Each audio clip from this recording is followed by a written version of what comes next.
Баршаңызға қайырлы күн. Бүгін үй жағдайында лағман дайындаймыз.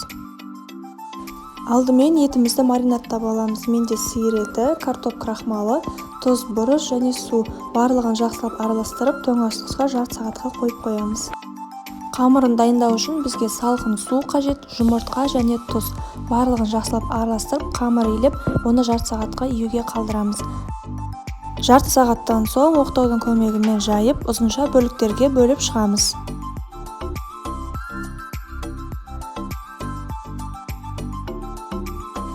Әрбір бөлікті домалақтап, видеода көрсетілгендей майланған тарелкаға орналастырамыз.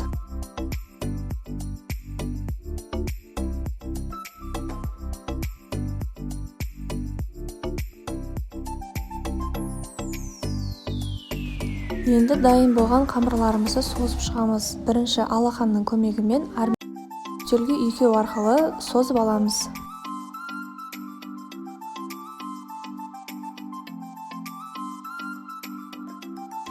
Қамырымыз максималды түрде жіңішке болу үшін оны саусақтарымызға іліп алып үстелге ұрып шығамыз.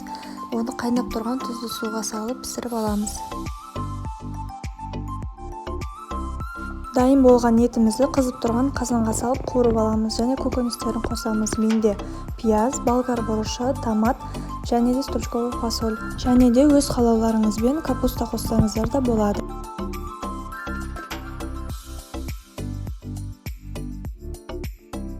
Біздің үй жағдайында жасалған лағманымыз дайын. Астарыңыз дәмді болсын. Жасап көрулеріңізге кеңес беремін. Дәмін өте керемет, дәл мейрамханадағыдай болып шығады. Сіздермен бірге болған арайлым.